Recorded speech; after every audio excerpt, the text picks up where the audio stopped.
கர்த்தர்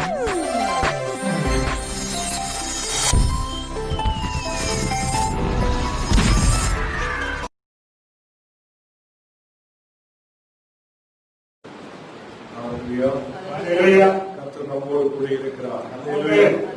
இன்னைக்கு அவர் நம்மை வழிநடத்துகிற தேவனார் நம்மோடு கூட இருக்கிறார். நீங்களும் ஒரு குடும்பத்துக்குள்ளே ஆகியிருக்கிறார்.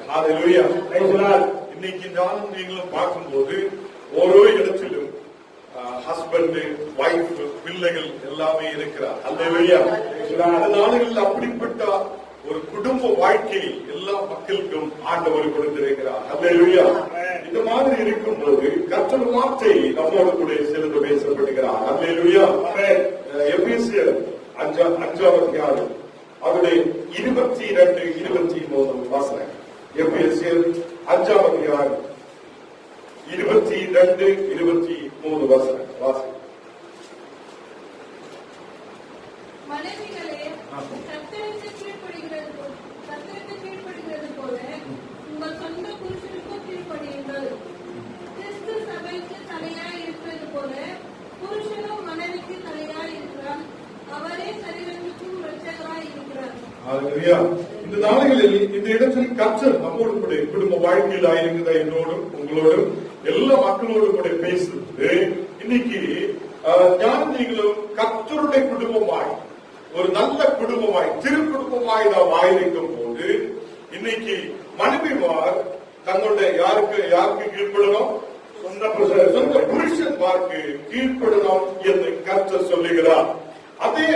அதே மாதிரி ஞானிகளும் ஒரு குடும்பத்தில் இருக்கிறதா மக்களாய் இருக்கும் போது எனக்கும் உங்களுக்கும் கர்த்தர் சொல்லுறது, நம்ம ஹஸ்பண்ட் மாறு அவங்களை நேசிக்க வேண்டும்.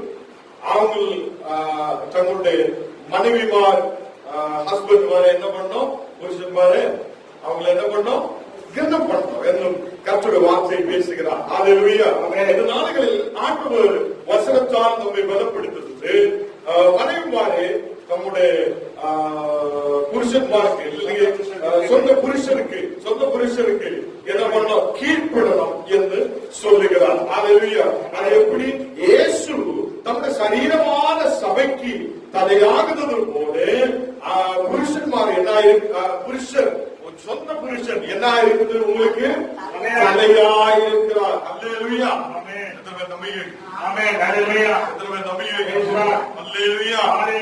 நிறைய இடங்களில் நமக்கு சமாதானம் குறைந்ததற்கு காரணம் இந்த ரெண்டு பேருக்குள்ளேயும் எனக்குள்ளேயும் என்னோட மனைவிக்குள்ளேயும் அண்டர்ஸ்டாண்டிங் இல்லைன்னா அந்த குடும்பத்தில் சமாதானம் இல்லா என்ற அர்த்தம். அல்லேலூயா. நமக்கு குடும்ப வாழ்க்கையில் தேவ பிரசன்னம் இருக்கணும்னா, கர்த்தருடைய அன்பு இருக்கணும்னா, கர்த்தருடைய கிருபை இருக்கணும்னா அது நமக்கு என்ன இருக்கணும்? ஒரு அன்பு, ஒரு கீழ்ப்படல் நமக்கு இருக்கும் போது நிச்சயமாய் நமக்கு வளர முடியும், தேசத்தில் ஆசீர்வதிக்கப்பட முடியும். அல்லேலூயா. கர்த்தர் நம்மோடு கூட பேசுறது குடும்பம் என்று சொல்லும் போது அதில் கணவன் இருக்கும், மனைவி இருக்கும், அதுக்கப்புறம் பிள்ளைகள் இருக்கும். அல்லேலூயா. அப்ப கணவனும் மனைவியும் அன்போடு கூட இருக்கும் போதுதான் அந்த குடும்பத்தில் ஒரு தேவ சமாதானம் நிலைத்திருக்கும். அல்லேலூயா. 24வது வசனம் வாசிக்கும். ஆகையால் சபையானது கிறிஸ்துவுக்கு கீழ்ப்படுகிறது போல மனைவிகளும் தங்கள் சொந்த புருஷர்களுக்கு எந்த காரியத்திலேயும் கீழ்ப்படிந்திருக்க வேண்டும். இந்த இடத்தில் சொல்லுகிறார், சபையானது கிறிஸ்துவுக்கு கீழ்ப்படுகிறார். இன்னைக்கு இந்த சபா நம்ம ஆயிருக்கிற இந்த சபா யாருக்கு கீழ்ப்படுது? கிறிஸ்துவுக்கு கீழ்ப்படுது. இந்த சபை என்ன சொல்றோ அது நான் கேட்க வேண்டியது என்னோட வார்த்தை. ஏன் சபா கிறிஸ்துவுக்கு கீழ்பட்டிருக்கிறது? சபா கிறிஸ்துவுக்கு கீழ்பட்டிருக்கிறது மாதிரி நம்மும் யாருக்கு அங்கே மனைவிமாரும் யாருக்கு கீழ்பட்டு இருக்கணும்? அது எதுக்காக அந்த இடத்தில் சொல்லுகிறார்? அது வாசிக்கீங்க. ஆகையால் சபையானது கிறிஸ்துவுக்கு கீழ்ப்படுகிறது போல மனைவிகளும் தங்கள் சொந்த புருஷனுக்கு எந்த காரியத்திலும் கீழ்படுத்திருக்க வேண்டும். அந்த வேர்டு பாருங்க, எந்த அது நீங்க அண்டர்லைன் செய்து வச்சிருக்கீங்க. எந்த காரியத்துக்கும் நீங்க கீழ்ப்படணும். அல்லேலூயா, அல்லேலூயா, அல்லேலூயா, அல்லேலூயா. அப்போ நான் கீழ்ப்பட்டு இருக்கும் போது தேவ சமாதானம் நமக்குள்ள இருக்கும். அல்லேலூயா. ஏன் அந்த வார்த்தை கொண்டு வருதுன்னா, கிறிஸ்து சபையை நேசிக்கிறார். அல்லேலூயா, அல்லேலூயா. கர்த்தர் சபையை நேசிக்கிறார். அல்லேலூயா. அல்லேலூயா. எப்படி ஒரு சபை கிறிஸ்துவுக்கு கீழ்ப்பட்டு இருக்குதோ அதே மாதிரி குடும்பத்துக்குள்ள ஞானம் நீங்களும் கீழ்ப்படல் எங்களுக்கு நமக்கு தேவையாக இருக்கிறார். அல்லேலூயா. கீழே வாசிக்கலாம். புருஷர்களே, உங்கள் மனைவிகளில் அன்பு கூறுங்கள். இப்போ நீங்க நினைச்சிட்டு இருக்கலாம், இதுவரைக்கும் எங்களை தான் நீங்க சொல்லிட்டு இருக்கீங்க. அப்ப நான் எடுத்த வசனத்திலிருந்தே நீங்க யோசிச்சுட்டு இருக்கலாம், இதுவரையிலும் எங்களுக்காக தான் நீங்க பேசிட்டு இருக்கிறார். அப்போ கீழே வருகிறார், புருஷர்களே. அல்லேலூயா. உங்கள் மனைவிகளில் அன்பு கூறுங்கள். உங்கள் மனைவிகள், மனைவியில் நீங்க என்ன பண்ணோம்? அன்பு கூறணும். அல்லேலூயா. கிறிஸ்துவ சபையில் அன்பு கூறுங்கள். கிறிஸ்துவும் சபை அன்பு கூர்ந்தார். அல்லேலூயா. அப்போ இன்னைக்கு ரெண்டு காரியங்கள் தான் சொல்லுது. ஒன்று கீழ்ப்படல், ரெண்டு அன்பு. இந்த கீழ்ப்படலும் அன்பும் இருக்கும் போது நமக்கு என்ன ஆகும்? நம்ம கர்த்தருடைய குடும்பமாய், திரு குடும்பமாய் முன்னாடி போக முடியும். அல்லேலூயா, அல்லேலூயா. நம்ம யாரும் வேற ஒன்றும் யோசிக்க கூடாது. நம்ம சில காரியங்கள் நம்ம வீட்டுல ஒண்ணு அப்படி இல்லை இப்படின்னு சொல்லுது அல்ல. சண்டேன்னு சொல்லும்போது நேற்று எந்த வீட்டுக்கு வந்தா உங்களுக்கு தெரியும், நேற்று ஒரு குடும்பம் வந்தாச்சு, பயங்கரமா சண்டை இருக்கும், பாகபோகம்னு சொல்லும்.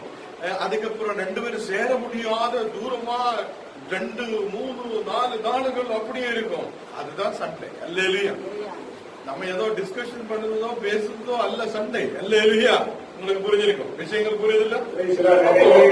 நம்ம குடும்பங்கள் யார், நீங்களும் யாருக்கு குடும்பம் நம்ம ஒன்றா இருக்கும்போது இயேசுவின் குடும்பமாய், ஒரு குடும்பமாய் இருக்கிற மக்கள் தான் நீங்க. கணவன், மனைவி, பிள்ளைகள் ஒரு நல்ல குடும்பமாய் இருக்கும் போது அந்த குடும்பத்தில் என்ன இருக்கணும்?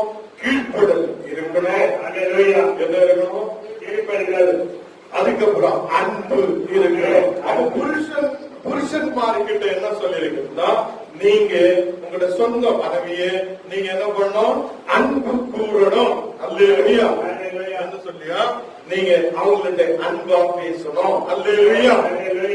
எப்படி கர்த்தர் அந்த சபையை நேசித்தோ அதே மாதிரி நீங்களும் உங்களோட புருஷன், நீங்களும் உங்களோட ஸ்திரீகள் மனைவியை நீங்க என்ன பண்ணணும்? அன்பு கூற வேண்டும். அல்லேலூயா. எத்தனை பேருக்கு புரிஞ்சாச்சு? 27ஆம் வசனம் வாசிங்க. கரைத்திரை முதலானவைகள் ஒன்றும் இல்லாமல் பரிசுத்தமும் பிழையற்றதுமான மகிழ்வுள்ள சபையாக அதை தமக்கு முன் நிறுத்திக் கொள்வதற்கும் அங்கு கரா சுருக்கம் ஒன்றுமே இல்லாத பரிசுத்தமான சபை. அல்லேலூயா. அல்லேலூயா. நீங்க பார்க்கிறது பரிசுத்தமான சபை. ஏன்? கர்த்தரால் நேசிக்கப்படுத சபை. அல்லேலூயா. அதே மாதிரி கர்த்தருக்கு கீழ்ப்படுத்த சபை. ஞானமே ஆவிக்குரிய நிலையில் பேசுகிறார், உங்களுடைய குடும்ப வாழ்க்கையையும் பேசுகிறார். ஆவிக்குரிய நிலையில் நம்ம பார்க்கும்போது இந்த சபையை கர்த்தருக்கு கீழ்ப்படுத்த சபையா இருக்கிறார். அதே மாதிரி இந்த சபையை கர்த்தர் நேசிக்கிற சபையா இருக்கிறார். அல்லேலூயா. ரெண்டு காரியங்களும் உங்களுக்கு புரிஞ்சிருக்கும். இந்த சபை என்ன இருக்குது? அதுல சுருக்கம் இல்லை, அதுல கரை இல்லை, இந்த சபையில் வேற ஒன்றும் இல்லை. இந்த சபைக்குள்ளே ஒரு நல்ல சுத்தமான பரிசுத்தமான சபையாய் எப்படி நம்மை வைத்திருக்கிறதோ அதே மாதிரி குடும்பத்தில் நாமும் பரிசுத்தமாய் இருக்கும் போது கர்த்தருடைய அன்பை நமக்கு பார்க்க முடியும். அல்லேலூயா. புரியுது? அல்லேலூயா. அதே மாதிரி என்னையும் உங்களையும் அந்த குடும்பத்தில் வைத்திருக்கிறார். அப்ப நம்ம நினைக்கணும், நான் பரிசுத்தமான கர்த்தருடைய சபை. கணவன் சொல்லும், நான் பரிசுத்தமான கர்த்தருடைய சபை. மனைவி சொல்லும், நான் பரிசுத்தமான கர்த்தருடைய சபை. இந்த சபையில் நான் பரிசுத்தமாய் இருக்கிறார். அதில் கரையில் உங்கள்ட்ட ஒரு ஒரு ஒரு ஒரு சாரி நீங்க எடுத்து போடுகிறார். அந்த அந்த சாரியில் ஏதாவது ஒரு கரை இருந்தா நீங்க அந்த சாரி என்ன பண்ணும்? எடுக்க மாட்டேன். நீங்க ஏதாவது இப்போ இங்க ஒரு துணி இருக்கு, அந்த துணியில ஒரு கரை இருக்கு, நீங்க எப்பவும் அதை தான் பார்த்துட்டு இருக்கு. இது என்ன, எப்படி, இது எப்படி வந்தாச்சு, எங்கிருந்து வந்தாச்சு, இதெல்லாம் நம்ம அதை பார்த்துட்டு இருக்கு. மக்கள் எல்லாம் உங்களை அதுதான் பார்க்கும். அல்லேலூயா. அப்போ இன்னைக்கு கரை இருந்ததா நிச்சயமா இவங்களை என்ன பண்ணும்? விசாரிக்கும். ஏன் உன்னோட துணி வாஷ் பண்ணி இல்லையா, ஏன் இது வந்தாச்சு என்னது மக்கள் கேட்க ஆரம்பிக்கும்.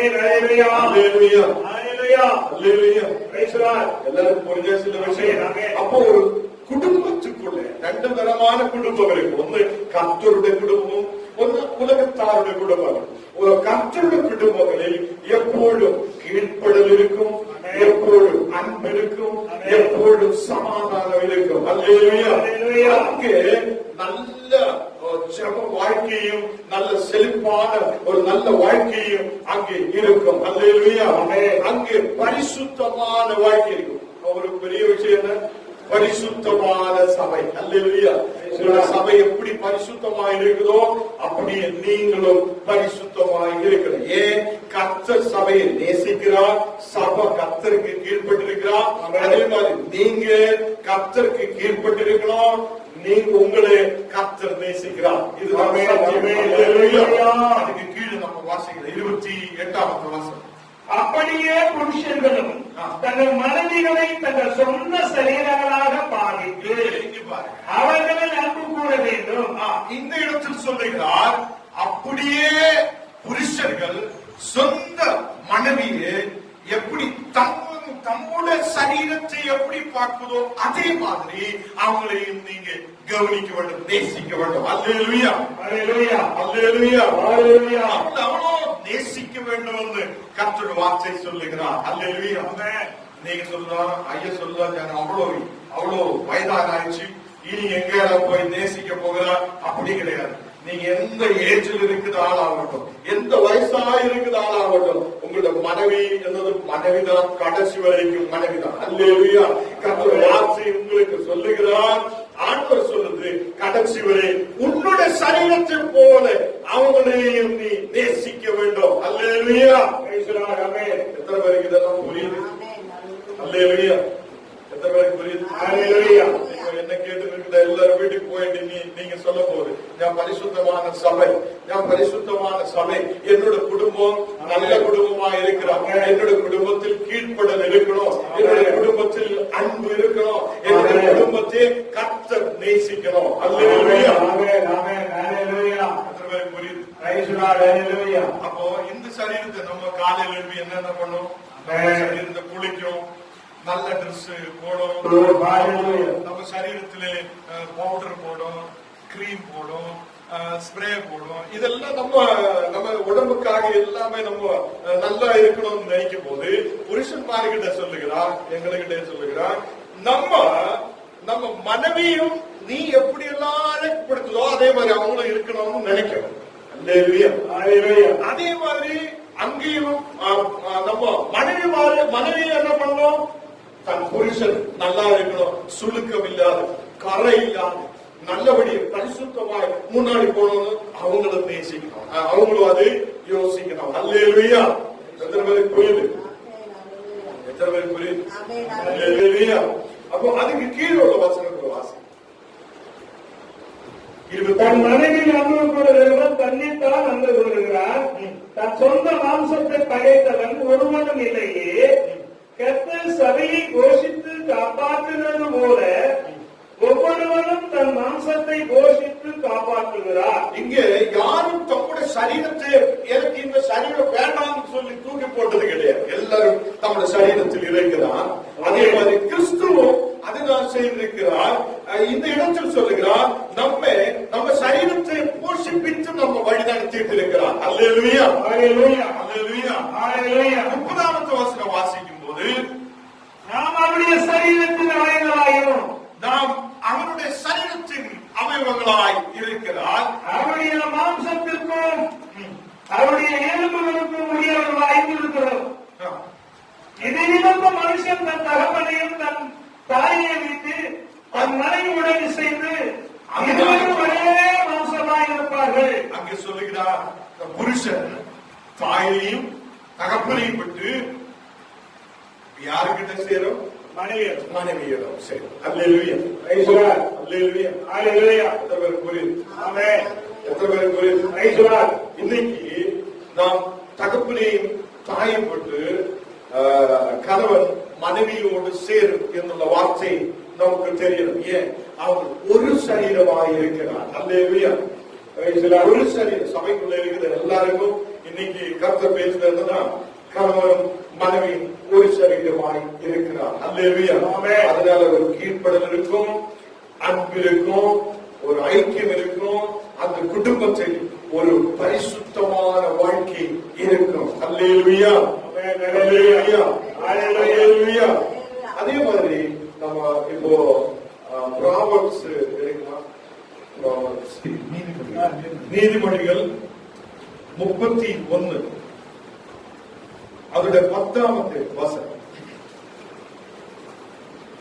நீதிமொழிகள் 30. குணசாலியான ஸ்திரியை கண்டுபிடிப்பவன் யார்? அங்க சொல்லுது பாருங்க, குணசாலியாய ஸ்திரீ கண்டுபிடிப்பவன் யார்? அந்த வார்த்தை நீங்க பாருங்க. அங்க அவருடைய விலை முத்துக்களை பார்க்க உயர்ந்தது. இந்த வசனத்தை நீங்க கேட்கணும். குணசாலியாய ஸ்திரீ. அப்போ நீங்க இன்னைக்கு சொல்லுங்க, மனதுக்குள்ள எல்லாரும் ஸ்திரீகள் அப்படியே மனது சொல்லுங்க. குணசாலியாய ஸ்திரீ. அப்போ உங்களோட புருஷன் உங்களை தேடி தேடி தேடி கண்டுபிடிச்சு வந்தோம்னா நீங்க உங்களுக்குள்ள ஏதோ ஒரு குணம் இருக்குது என்று தெரிஞ்சுதான் அவங்க உங்களை தேடி வந்திருக்கு. எத்தனை பேருக்கு சந்தோஷம் இருக்குது? நீங்க ஏதோ சும்மா இருக்கிற ஆளு கிடையாது. நீங்க குணசாலியாய ஸ்திரீயா இருக்கணும். அதனால்தான் உங்களை தேடி வந்திருக்கிறார். அது யாருக்கு கிடைக்கும்? அதுக்கு கீழே வாசிக்கும் போது அவருடைய முத்துக்களை பார்க்க முயன்றது. முத்துக்களை காட்டிலும் விலையானதாயிருக்கிறார். அல்லேலூயா. அப்போ ஒரு பெரிய முத்துக்களை காட்டிலும் வெளியேறிய முத்துக்களை காட்டிலும் பெரிய விலையுள்ளவராயிருக்கிறார். நீங்க எல்லாரும் அல்லேலூயா. ஆமென். அல்லேலூயா. புரியுது? ஆமென். அல்லேலூயா. அல்லேலூயா. அல்லேலூயா. அல்லேலூயா. நீங்க விலையேறப்பட்டவராய், விலையேறப்பட்ட முத்துக்களை காட்டிலும் விலையேறப்பட்ட ஒரு ஸ்திரீகளாய் நீங்க ஆயிருக்கிறார். அல்லேலூயா. குடும்பத்தில் நீங்க ஆயிருக்கும் போது உங்களால வீடை கட்ட முடியும், உங்களால வீடை கட்டி எழுப்ப முடியும். ஸ்திரீகளால் புத்தியுள்ள ஸ்திரீ தம்முடைய வீடை கட்டி எழுப்புகிறார். அல்லேலூயா. அதுக்கு 11வது வசனம் வாசிக்கலாம். அவள் புருஷனுடைய இருதயம் அவனை நம்பும், அவன் சம்பத்து குறையாது.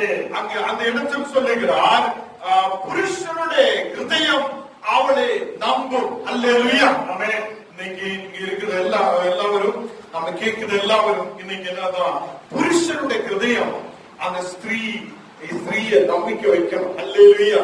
ஏன்னா இப்ப புருஷன் பார்க்குள்ள ஒரு நினைவு உருவாகணும். என்னுடைய மனைவி வெளியேறப்பட்ட முற்றுகள் காட்டிலும் விலையுள்ளதாயிருக்கிறார். அல்லேலூயா. அல்லேலூயா. அதே மாதிரி மனைவிமாறு சொல்லணும், எங்களுக்குள்ள ஏதோ ஒரு விலையேறப்பட்ட ஒரு காரியம் இருக்கிறார். ஞானம் முத்துக்களை காட்டிலும் விலையுள்ளதாயிருக்கிறார். அல்லேலூயா.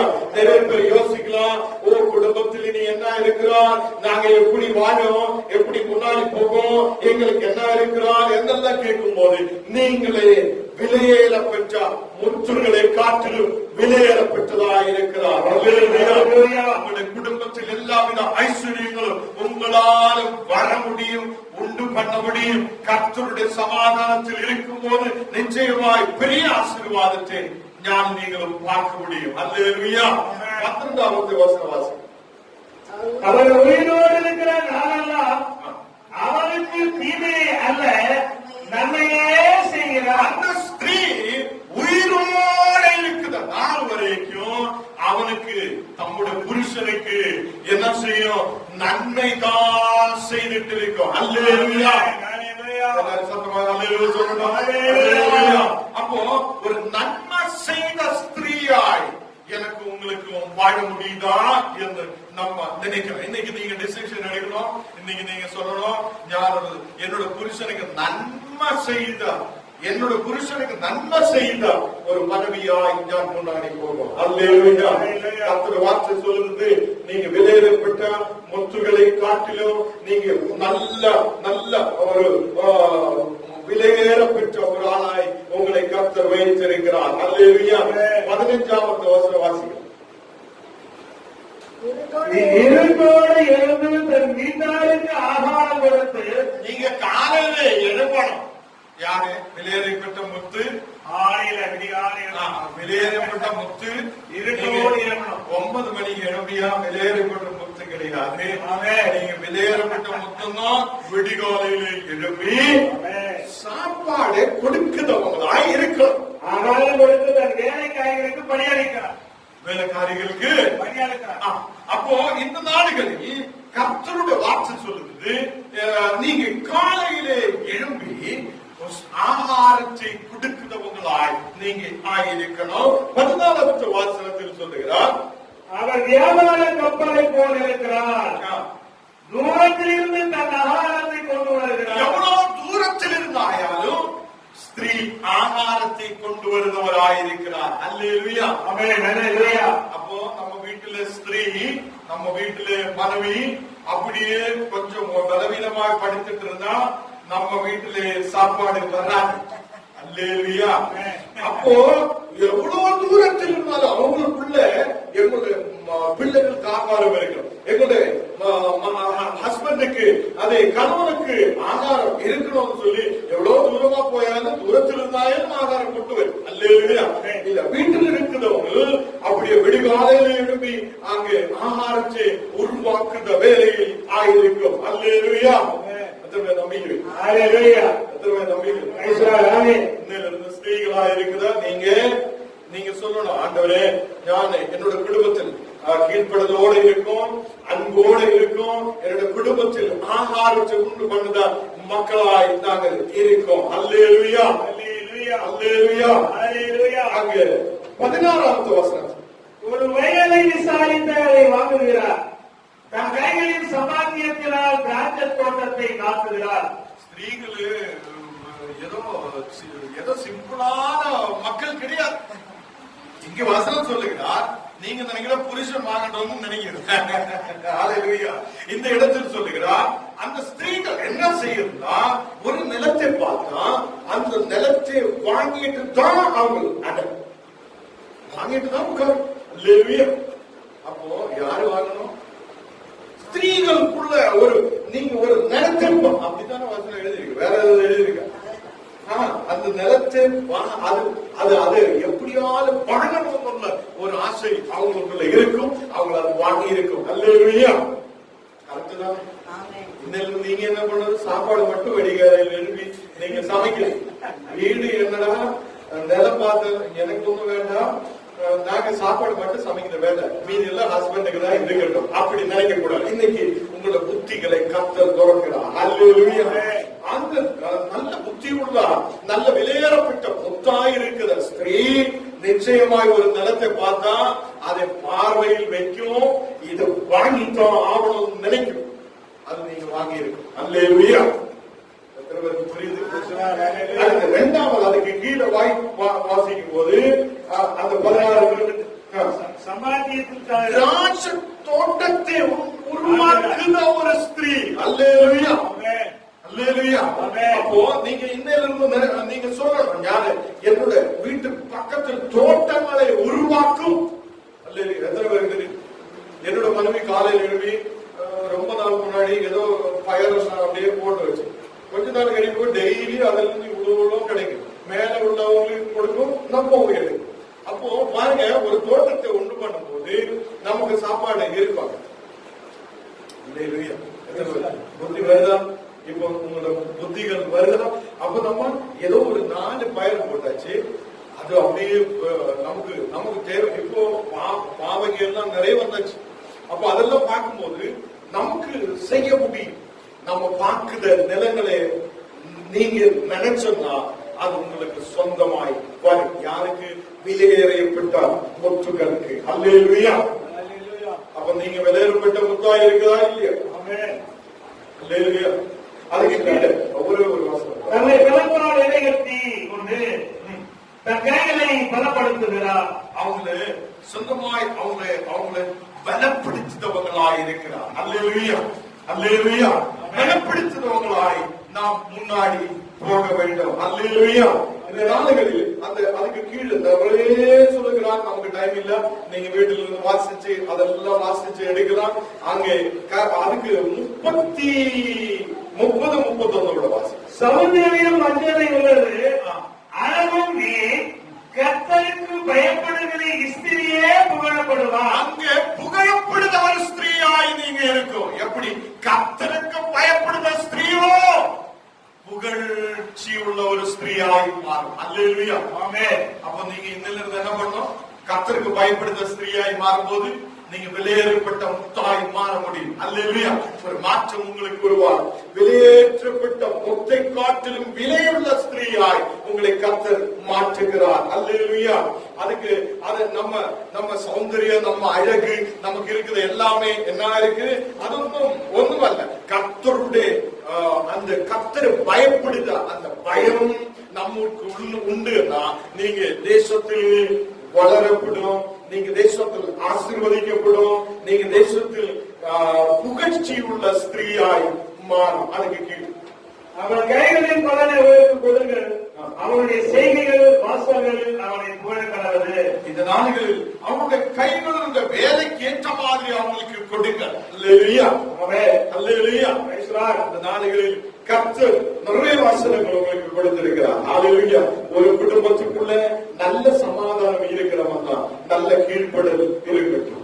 ஒரு குடும்பத்தில் நல்ல அன்பு இருக்கட்டும். கணவனும் மனைவியும் அன்பு கூறும் போது அந்த குடும்பம் ஆசீர்வதிக்கப்பட்டதிலே உயர்ந்து வரும். இன்னைக்கு கர்த்தர் உங்களுக்கு கொடுத்த வசனம், நீங்க வெளியேறப்பட்ட முத்துக்களை காட்டிலும் வெளியேறப்பட்டவராய் குடும்பத்தில் கர்த்தர் உங்களை வைத்திருக்கிறார். உங்களால் ஒரு நிலத்தையே பார்த்துட்டு அதை வாங்க முடியாத அளவில் உங்களுக்குள்ள வல்லமை இருக்குது என்று நீங்க தெரியணும். ஒரு நிலத்தை பார்த்த உடனே ஐயோ எனக்கு அதை வாங்க முடியாது, நாங்க என்ன இருக்குது எப்படின்னு நீங்க வாயில சொல்லக்கூடாது.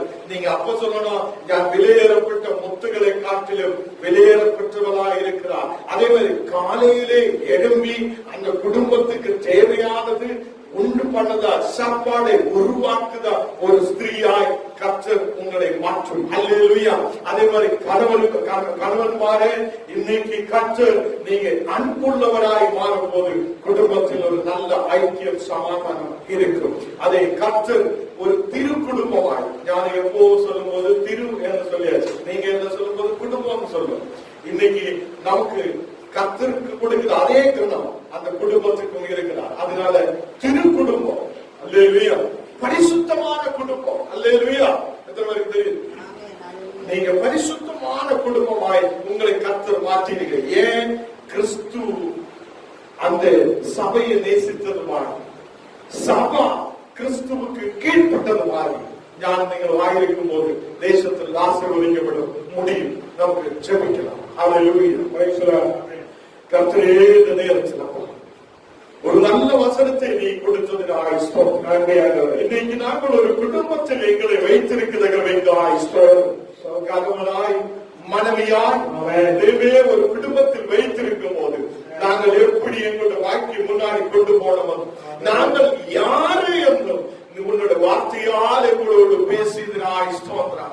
ஒரு ஆசீர்வதிக்கப்பட்ட நல்ல வசனத்தை நீ கொடுத்ததனாய் ஸ்தோத்திரம். ஆண்டவரே, இந்த தேசத்தில் நாங்கள் எப்படி ஆயிருக்கணும் என்று, திரு குடும்பத்தில் எப்படி ஆயிருக்கணும் என்று நீங்கள் எங்களுக்கு சொல்லிக் கொடுத்த வசனத்துக்காய் ஸ்தோத்திரம். இந்த இடத்தில் இருக்கிற மக்களே, நாங்கள் பிதா குமாரன் பரிசுத்தாவின் திரியேக நாமத்தில் நாங்கள் ஆசீர்வதிச்சு ஜெபிக்கிறேன். இந்த பிள்ளைகள் குடும்பத்தில் சமாதானம் உள்ள பிள்ளைகளா, ஆசீர்வதிக்கப்பட்ட பிள்ளைகளா, எல்லா ஐஸ்வர்யமும் உள்ள பிள்ளைகளாய், தீர்க்க ஆயுசு உள்ள பிள்ளைகளாய் நீ அதுவே வளர்ச்சிடுகிறவைக்காய் ஸ்தோத்திரம். இந்த நேரத்தில் இங்க இருக்கிற எல்லா மக்களையும் நீ ஆசீர்வதிக்கட்டும். இந்த சபைக்காய் நீ தூது கொடுத்ததினாய் ஸ்தோத்திரம். தீர்க்க தரிசன வார்த்தைகள் கொடுத்ததினாய் ஸ்தோத்திரம். நாங்கள் உணர்கிறேன், இந்த சபையை நீ நேசிக்கிறாய், இந்த வார்த்தையை நீ கொடுத்துக்கிறவைக்காய் ஸ்தோத்திரமோ. இந்த சபையை நீ நேசிக்கிறாய், நாங்கள் உனக்கு கீழ்பட்டு இருக்கிறேன் அப்பா.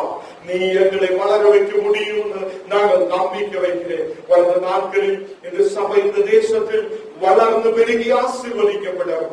எந்த நிலத்தை நாங்கள் பார்த்திருக்கிறோம் அந்த நிலங்களை நீ கொடுக்க முடியும் എന്നുള്ള ஆவிக்குரிய சத்தியத்தையும் நாங்கள் உணர்கிறேன் அப்பா. இந்த நாடுகளில் இந்த சபைக்காய் நிலங்களை ஆயத்தப்படுத்தட்டும். இந்த சபைக்காய் ஒரு வளர்ச்சி உருவாக்கப்படட்டும். இந்த மக்களே இந்த சபையை நாங்கள் பிதா குமாரன் பரிசுத்த ஆவியின் திரியேக நாமத்தில் ஆசீர்வதித்து ஜெபிக்கிறேன் அப்பா.